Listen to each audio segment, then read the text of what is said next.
గత బీఆర్ఎస్ ప్రభుత్వంలో మూసీ ప్రక్షాళన పేరుతోని దేవిరెడ్డి సుధీర్ రెడ్డి గారు కోట్ల రూపాయలు కొల్లగొట్టిండు. అభివృద్ధి శూన్యంగా ఉన్నది. సో ఈ ప్రభుత్వంలో కాంగ్రెస్ పార్టీ ప్రభుత్వంలో మూసీ ప్రక్షాళన చేపడుతున్నది కాబట్టి దాన్ని అడ్డుకునే భాగంలో మీరు సక్సెస్ అవుతున్నారు కాబట్టి బాగున్నారు అంటాను. ఏమంటారు సార్? కోట్ల రూపాయలు కొల్లగొట్టినాడు.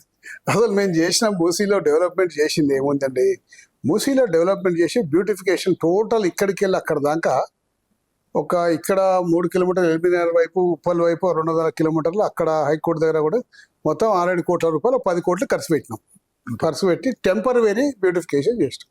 ఎందుకంటే అప్పటి వరకు మూసీలో అంటనే దుర్గంధపూరితమైన వాసన, ఆ ఒడ్డు దాకా వారు వచ్చేవాళ్ళు కాదు. కనీసం ప్రజలు వచ్చి చూస్తే ఏం చేస్తున్న సంగతి తెలుస్తుంది టెంపరవరీగా. ఎందుకంటే దీర్ఘకాలికంగా డెవలప్ చేయాలంటే ఒక 4 నుంచి 6 సంవత్సరాలు పడుతుంది టైం. ఆ దీర్ఘకాలిక డెవలప్మెంట్ చేసే 4 to 6 years దాకా జనం ఎవరు రాకుంటే బాగుండాలని టెంపరవరీగా డెవలప్ చేసాం. ఇలా కోట్ల అవినీతి ఎక్కడ జరిగింది? కోట్లు సంపాదించిన శుద్ధ అబద్ధం అది. ఇంకొక విషయం sir, Musi river development corporation అనేది అసలు ఏం పని చేస్తా ఉన్నా సార్? హైదరాబాద్ లో ఆ సంస్థ ఏం పని చేస్తుంది అంటే ఏం చెప్తారు? మూసీ నది డెవలప్మెంట్ చేయాలంటే ఏమేమి చర్యలు తీసుకోవాలి, ఏ విధంగా చేయాలి, ప్రజలకు నష్టం కాకుండా సాధ్యమైనందుకు తక్కువ నష్టంలో ఏ విధంగా ఈ ప్రాజెక్టు చేయాలన్న అనే ప్రాజెక్ట్ రిపోర్ట్ తయారు చేయాలి. దాని వివరాలన్నీ కూడా కన్సర్న్ ముఖ్యమంత్రి గారికి, కన్సర్న్ మినిస్టర్ గారికి మనము చెప్పాల్సిన పరిస్థితి ఉంటుంది. నేను చేసిన పని కూడా అది. అసలు మూసీ నది డెవలప్మెంట్ కానీ, ప్రక్షాళన కానీ, బ్యూటిఫికేషన్ కానీ స్టార్ట్ అయిందంటే కేసీఆర్ గారి హైడ్లో స్టార్ట్ అయిందండి ఇది.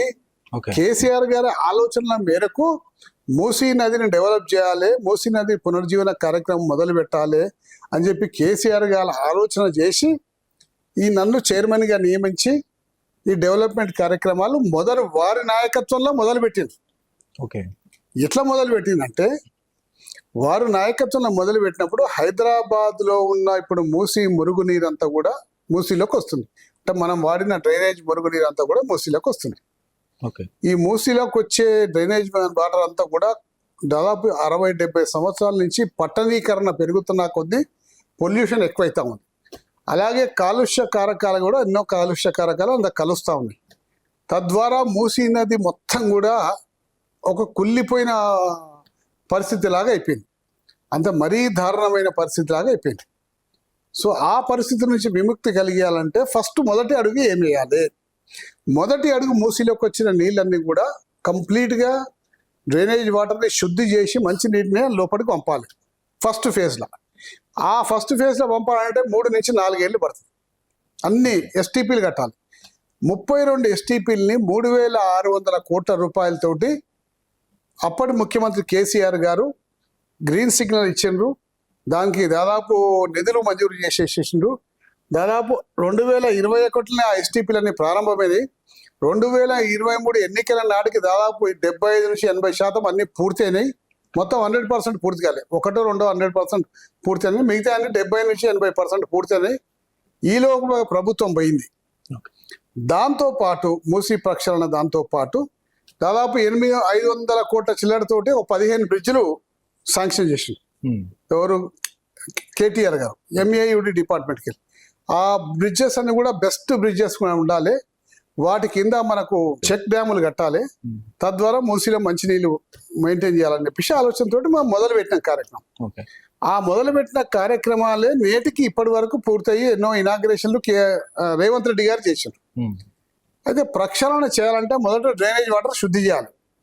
శుద్ధి చేయాలంటే 3 ఏళ్ళు మినిమం టైం పడుతుంది. ఎందుకంటే అందులో దాదాపు 88 నుంచి 94 ఏమో ఎస్టీపీలు కట్టాలి మొత్తం సిటీ వ్యాప్తంగా. ఫస్ట్ ఫేజ్ కింద 32 ఎస్టీపీలు కేసీఆర్ గారు గ్రీన్ సిగ్నల్ ఇచ్చేసిండ్రు. సెకండ్ ఫేజ్ 30 ఎస్టీపీలు కూడా వారాధ్వర్యంలో ప్రపోజల్ పంపించిండ్రు. కేంద్రంలో అమృత్ స్కీమ్ కింద అన్ని ప్రపోజల్స్ వారాధ్వర్యంలో పోయినాయి. అవి శాంక్షన్ అయ్యే స్టేజ్లో ఎన్నికలు వచ్చినాయి. సో ఈ 94 ఎస్టీపీలు నిర్మించినాక మూసీలో క్వాలిటీ వాటర్ అంతా కూడా ఎక్కడికి వెళ్ళి డ్రైనేజ్ వాటర్ అంతా కూడా శుద్ధి చేసిన వాటరే మూసీలోకి వస్తుంది. నీళ్లు తేటగా తెల్లగైపోతాయి. Number 1 stage. అది పూర్తయిన వెంటనే మూసీ ప్రవాహం అంతా కూడా స్ప్రెడ్ అయి ప్రవహిస్తుంది కాబట్టి చాలా దూరం ప్రవహిస్తుంది కాబట్టి ఎప్పుడు కూడా ప్రవాహం పెరుగుతున్నప్పుడే కొంచెం ఫోర్స్గా వెళ్ళిపోతుంది. ప్రవాహం తగ్గినప్పుడు అక్కడక్కడ పాయలుగా ప్రవహిస్తుంటాయి. అక్కడక్కడ గుంటలలో నీళ్ళు నిల్చుంటాయి. వాటి వల్ల దోమలు గీమలు చాలా పెరిగిపోతాయి. కాబట్టి దాన్ని కొంచెం తవ్వి ఇట్లా యూ షేప్ లాగా ఈ విధంగా చేయాలి. యూ షేప్ లాగా చేస్తే ప్రవాహం నిరంతరం ప్రవహిస్తుంటుంది. ఓకే. ఆ తవ్విన మట్టినంతా కూడా ఒండ్రు మట్టి, డ్రైనేజీకి సంబంధించిన సన్నటి సిల్టు, ఒండ్రు మట్టి, పరిశ్రమల కాలుష్యాలు అన్నీ మిక్స్ అయి ఉంటాయి అన్న. ఆ ఒండ్రు మట్టిని అంతా తొలగించి 2 సైడ్లకు వేసేస్తే, ఈ 2 సైడ్లకు వేయడం వల్ల లోపల ప్రవహించే ప్రవాహము పెరుగుతుంది, ప్రవహించే నిడివి పెరుగుతుంది. తద్వారా ఫోర్స్గా వెళ్ళిపోతాయి నీళ్ళు. కాబట్టి 32 సెంటీమీటర్ల వర్షం 2025 వచ్చిండో, దాదాపు 35 సెంటీమీటర్లు వస్తే కూడా మూసీ నదికి ఏం కాకుండా ప్రవాహం నిరంతరం వెళ్ళిపోయే విధంగా దాన్ని డిజైన్ చేసి ఆ విధంగా తవ్వాలి. ఓకే. తవ్వినాక ఆ మట్టిని తీసి 2 సైడ్లకి వేయాలి. ఈ సైడ్లకి వేసిన మట్టిని ఎక్కువ కాలుష్య కారకాలు ఉంటాయి కాబట్టి వాటిని ఎర్రమట్టితో క్యాపింగ్ చేయాలి. క్యాపింగ్ చేసి 2 సైడ్ల 100 ఫీట్ల రోడ్లు మనం నాగోల్ నుంచి బాపుఘట్ వరకు వేయాలి ఓకే అనేది మా లక్ష్యం. ఓకే. అయితే ఇందులో ముఖ్యంగా మేము దాన్ని విభేదించే కారణం ఏంటంటే, మూసీ ప్రాజెక్ట్ని వద్దంటలేం మేము. ప్రాజెక్ట్ని అసలే వద్దంటే, ప్రాజెక్టు ప్రారంభమైందే కేసీఆర్ గారు అయ్యిందా. కానీ ప్రాజెక్టు పేరు మీతో జరుగుతున్న అవినీతిని, ప్రాజెక్టు పేరు మీతో పేదల ఇండ్లు గుణగొడుతున్న దాన్ని మేము వ్యతిరేకిస్తున్నాం. అక్కడికి పోయి ఇంకో ప్రశ్న సార్, మేము ఇందాక మాట్లాడుతూ ఇదంతా చేయడానికి 4 నుంచి 6 సంవత్సరాల టైం పడుతుందని చెప్పిండ్రు. కేసీఆర్ గత 9.5 నుంచి 10 ఏళ్ళు అధికారంలో ఉన్నాడు.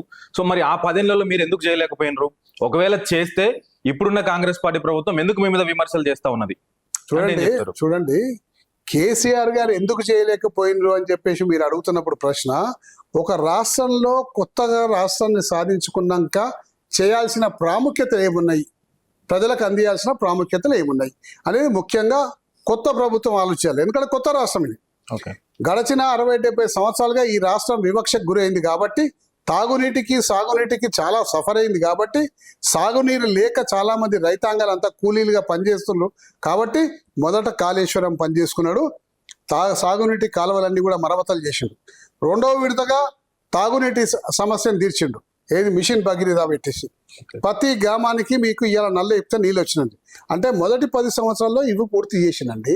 దాని తర్వాత చివరికి ఈ 2 పనులు పూర్తి అయిపోయినాయి, దాని ఫలితాలు సత్ఫలితాలు వస్తున్నాయి. ఏ తండాలకు కొని ఇలా నల్ల ఇప్తే నీళ్ళు వస్తున్నాయి, ఏ గ్రామానికి కొని ఇలా కాళేశ్వరం నీళ్ళు వచ్చి సాగు పండుకొని పంటలు కలకల్లాడుతున్నాయి. ఈ 2 లక్ష్యాలు పూర్తి అయినాయి. కాబట్టి ఇప్పుడు 3వ లక్ష్యం కోసం మూసీ నదిని ప్రక్షాళన చేయాలన్న ఉద్దేశంతో 2021లో, అంతేగాని 10 సంవత్సరాలు ఎందుకు పూర్తి చేయలేకపోతే, 10 సంవత్సరాలు అందరూ చేయలేరండి. రాష్ట్రంలో ఉన్న సమస్యలన్నీ 10 సంవత్సరాలు పూర్తి చేయలేరు ఎవరు కూడా. కాబట్టి ప్రాధాన్యత క్రమంలో ఫస్ట్ తాగునీటికి సాగునీటికి ప్రాధాన్యత ఇచ్చి ఈ 2 పూర్తి చేసిండు. మూసీ నదిని ఇప్పుడు మొదలుపెట్టిండు 2021లో.